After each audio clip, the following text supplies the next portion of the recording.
రైతాంగం సమస్యలపై కూటమి ప్రభుత్వం పూర్తిగా నిర్లక్ష్యంగా వ్యవహరిస్తోందని, ఎరువుల కొరతతో రైతులు తీవ్ర ఇబ్బందులు పడుతున్నారని ఆరోపిస్తూ ఈ నెల 9న జిల్లాలో జరగనున్న రైతు పోరు నిరసన ర్యాలీని జయప్రదం చేయాలని వైఎస్ఆర్సీపీ భీమిలి నియోజకవర్గ సమన్వయకర్త మజ్జి శ్రీనివాసరావు అన్నదాతలకు పిలుపునిచ్చారు. ఆదివారం పద్మనాభం మండల కేంద్రంలోని వైసీపీ శ్రేణులతో కలిసి సమావేశం నిర్వహించారు.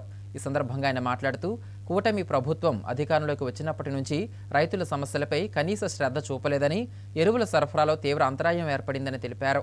ముఖ్యంగా యూరియా దొరకని పరిస్థితి నెలకొందని, ఈ నిర్లక్ష్యాన్ని ఖండిస్తూ ఈ నెల 9వ తేదీన మధ్యాహ్నం 3 గంటలకు రైతన్నలకు బాసటగా వైఎస్ఆర్ కాంగ్రెస్ పార్టీ తరఫున అన్నదాత పోరు అనే నిరసన కార్యక్రమం జరుగుతుందని, ఈ కార్యక్రమానికి రైతులు అధిక సంఖ్యలో పాల్గొని విజయవంతం చేయాలని కోరారు. ఈ కార్యక్రమంలో వైసీపీ నాయకులు, కార్యకర్తలు పాల్గొన్నారు.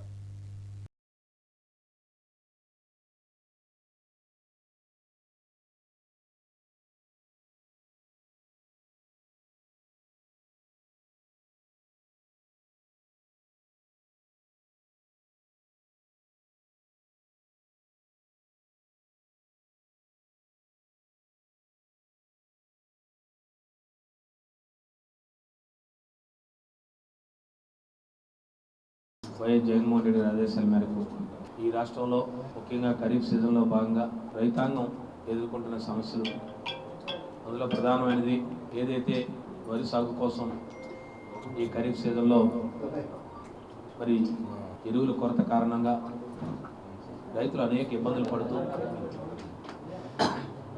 ఆ ఇబ్బందుల్ని ఈ ప్రభుత్వం దృష్టికి తీసుకురావాలి. ముఖ్యంగా భీమిలి నియోజకవర్గ ప్రాంతంలో ఉన్న రైతాంగం అందరికీ సమీకరించుకొని ఇక్కడున్న మన ప్రజాప్రతినిధులందరి ద్వారా మరి రేపు 9వ తారీఖుని ప్రతి రెవెన్యూ డివిజన్ కేంద్రాల్లో మా ఆర్డీఓ గారికి మెమరాండం ఇవ్వమని మరి గౌరవ అధ్యక్షులు ఆదేశాలు జారీ చేయడం. మరి దాంట్లో భాగంగా ఈరోజు ఏదైతే మరి రైతులకి 7వ తారీఖున ఆ కార్యక్రమం కోసం మరి పోస్టర్ ఆవిష్కరణ కోసం ఆవిష్కరించమని ఆదేశాలు ఇచ్చారు. మరి ఈ కార్యక్రమం నాతో పాటు మరి భీమిలి నియోజకవర్గానికి సంబంధించి 3 మండలాలకు సంబంధించిన మరి ఎంపీపీలు, జెడ్పీటీసీలు, మండల పార్టీ అధ్యక్షులు, అలాగే జిల్లా రైతు సంఘం అధ్యక్షులు, మరి ఇతర ప్రజాప్రతినిధులు అందరం కూడా ఈరోజు ఈ కార్యక్రమాన్ని ఏ రకంగా ముందుకు తీసుకెళ్ళాలి, దీన్ని ఏ రకంగా విజయవంతం చేయాలి, ఏ రకంగా రైతులను సమీకరణ చేయాలని చెప్పి మరి అందరం కూడా నిర్ణయాన్ని తీసుకొని మరి రేపు 9వ తారీఖుని మరి భీమిలి ఆర్డీఓ ఆఫీస్కి మధ్యాహ్నం 3 గంటలకి భీమిలి మండల పరిషత్ కార్యాలయం దగ్గరికి ఆవరణలో చేరుకొని అక్కడ నుంచి పాదయాత్రగా భీమిలి ఆర్డీఓ ఆఫీస్కి వెళ్ళి ఆర్డీఓ గారికి మెమరాండం ఇవ్వాలని చెప్పి మరి నేను, నాతో పాటు పెద్దలందరూ కూడా మరి ముఖ్యంగా ఈ నియోజకవర్గానికి సంబంధించి 3 మండలాల ప్రజాప్రతినిధులు అందరం కూడా నిర్ణయం చేయడమైంది. ఆ నిర్ణయానికి అనుగుణంగా మరి ప్రతి ఎక్కడైతే ఎరువుల కొరత ఈ రాష్ట్రంలో ఎరువుల కొరతలో ముఖ్యంగా యూరియా ఏదైతే ఉందో ప్రధానమైన ఎరువు అది ఇబ్బందికరంగా ఉంది. రైతులకు ఎక్కడా కూడా దొరక్క ఈ ప్రభుత్వం సరైన ఆలోచన చేయకుండా, ఒక కోఆర్డినేషన్ చేయకుండా ఎక్కడా కూడా రైతులకు సకాలంలో అందించక ఇబ్బందులు పడుతున్న పరిస్థితులు గత 15 రోజులుగా మనం చూస్తూ ఉన్నాం. ఇవాళ రైతులు ఎంత ఇబ్బంది పడుతున్నారంటే గతంలో మనందరికీ తెలుసు, 2-3 పంచాయతీలు కలిపి ఆ రోజు ఒక రైతు భరోసా కేంద్రాన్ని పెట్టుకున్నాం. ఆ రోజు విత్తనం కూడా రైతు భరోసా కేంద్రానికి వచ్చేది. ఎవరికైనా యూరియా కావాలన్నా, డిఏపి కావాలన్నా, లేదు పురుగుల మందులు కావాలన్నా అక్కడే రైతు భరోసా కేంద్రంలో కియోస్కో ఉండేది. ఆ కియోస్కోలో మన విలేజ్ దగ్గర లైసెన్స్ ఇండెంట్ ప్లేస్ చేస్తే మరి జిల్లా కేంద్రం తీసుకొచ్చి నేరుగా అక్కడ తీసుకొచ్చే పరిస్థితి. అదే రైతు భరోసా కేంద్రంలో ఒక గోడౌన్ కూడా ఉండేది. ఆ గోడౌన్లో ఎప్పుడు కూడా స్టాక్ పెట్టుకునేవారు.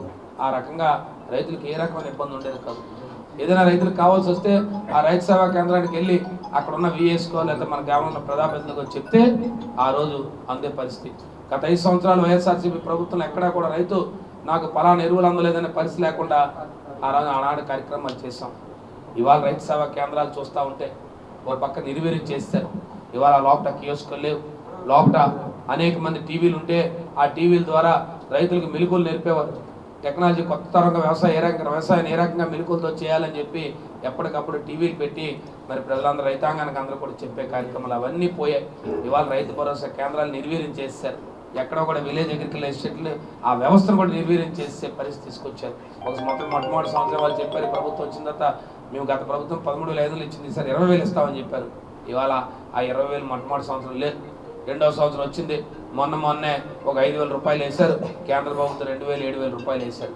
ఈ 7,000 రూపాయలు ఇవాళ చెప్పాలనుకుంటే రాష్ట్రం మొత్తం మీద సుమారు 7 లక్షల మంది గత ప్రభుత్వం ఇచ్చిన దానికన్నా తక్కువ మందికి ఇచ్చారు. విజయనగరం జిల్లాలో అయితే ఒక 20,000 మంది. ఇవాళ ఇందాకడే మా సోదరులు జడ్పీటీ సభ్యులు చెప్తారు, గతంలో మన ఎనాం భూములకి ఇచ్చేవాళ్ళం, ఆర్ఎఫ్ఆర్కి ఇచ్చేవాళ్ళు, లేదు ఇంకా ఇతరత్ర భూములు ఏమైనా కొద్దిగా టెక్నికల్గా ఇబ్బందులు ఉన్న ప్రభుత్వం రైతులు సాగు చేసుకుంటే వాళ్ళందరికీ ఇచ్చేవాళ్ళు. ఇవాళ ఒక్క జరాయితీ భూములు తప్ప ఇతరత్ర ఏ భూములకి కూడా ఇవాళ రైతులకి రైతు భరోసా అందే పరిస్థితి లేదు. వాళ్ళు ఏదో పేరు పెట్టారు, అన్నదాత సుఖీభవ అని పేరు పెట్టారు. ఇవాళ అన్నదాత సుఖీభవ గత ప్రభుత్వాలు ఇచ్చిన వాళ్ళందరికీ కూడా 100% కూడా ఇవాళ ఇచ్చే పరిస్థితి లేదు. ఎందుకంటే ఒక పక్క ఇవ్వడమే తక్కువ, ఇచ్చే దాంట్లో కోత. ఎలాగ తగ్గించుకోవాలి, ఎలా రైతాంగాన్ని. ఇక వ్యవసాయం గురించి మాటలు చూస్తే చాలా విచిత్రమైన మాటలు మాట్లాడుతూ ఉంటారు. ఒక మంత్రి గారు అంటారు, ఉత్తరాంధ్రలో మరి వ్యవసాయ కమ్మచ్చులు రైతులు ఎరువుల్లో నిలబడుతున్నారని పేపర్లో ఫోటోలు వస్తే సాక్షి పత్రికలు అన్నారు. అయ్యా మంత్రి గారు, ఒక సాక్షి పత్రికే కాదు, మీ ఈనాటి పత్రికలు వస్తున్నాయి, మీ ఆంధ్రజ్యోతి పత్రికలు వస్తున్నాయి, లేదు మీకు కావాల్సిన టీవీ ఛానల్ వస్తున్నాయి. ఆయన చెప్తారు బఫే భోజనం పెడితే క్యూలో లైన్ నిలబడడం లేదా రైతులని చెప్తారు. ఆయన రైతులను అంత అవహేళనగా చూస్తున్నారు. అంటే రైతులు భోజనం కోసం ఎవరైనా శుభకార్యాలకు లేదా వెళ్తే రైతులు క్యూలో నిలబడితే అక్కడ క్యూలోకి నిలబడగలేంది, ఏమాత్రం ఇక్కడ యూరియా బస్తా కోసం నిలబడరా అని చెప్పి రైతులు అంత అవహేళన చేసిన వ్యక్తి. ఇవాళ ఒక రైతు కుటుంబంలో పుట్టి మేము వచ్చి రైతుల తాలూకా బాధలు మాకు తెలుసని మీకు అనేక ప్రసంగాల్లో చెప్తారు. ఇదేనా మీ రైతులకు ఇచ్చే గౌరవం అని అడుగుతా ఉన్నాం.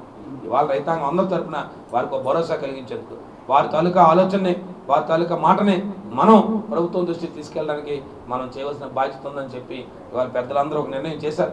ఆ నిర్ణయంలో భాగంగానే ఆ నిర్ణయాన్ని మీ అందరికీ తెలియజేస్తా ఉన్నాను. ఇక మన నియోజకవర్గంలో పెద్దలందరూ కూడా 9వ తారీఖు మధ్యాహ్నం 3 గంటలకి మన భీమిలి ఎంపీడీ ఆఫీస్ దగ్గరికి అందరూ కూడా చేరుకొని ప్రతి గ్రామంలో మీకున్న రైతాంగాన్ని అందరినీ కూడా సమీకరణ చేసుకొని మరి ముఖ్యంగా మండల పార్టీ అధ్యక్షులు ఇక్కడ ఉన్నారు, ఎంపీపీలు, జడ్పీటీసీ, ఇతర పెద్ద ప్రజాప్రతినిధులు అందరూ ఇక్కడ ఉన్నారు. ఎవరు మండలానికి వారే కబుర్లు చెప్పుకొని ప్రతి ఒక్కరు కూడా కరెక్ట్గా మరి 3 గంటలంటే 3 గంటల ఖచ్చితమైన సమయానికి చేరుకొని అక్కడ నుంచి మరి పాదయాత్రగా ఆర్డీఓ ఆఫీస్కి వెళ్ళి ఆర్డీఓ గారికి వినతి పత్రం ఇవ్వాలని చెప్పి మరి పెద్దలందరూ కూడా నిర్ణయించారు. ఆ నిర్ణయంలో భాగంగా మరి 3 గంటల సమయానికి నేను కూడా అక్కడ చేరుకుంటాను. ఖచ్చితంగా అందరం కలిపి వెళ్ళి ఈ ప్రభుత్వం చేస్తున్న విషయాలు, ఈ ప్రభుత్వం జరుగుతున్న ఇబ్బందుల్ని, రైతాంగ సమస్యల్ని అన్నీ కూడా మరి మెమరాండం ద్వారా ఆర్డీఓ గారికి, ప్రభుత్వానికి తెలియజేయాలనే ఉద్దేశంతో ఈ కార్యక్రమంలో అందరూ కూడా పెద్ద ఎత్తున పాల్గొని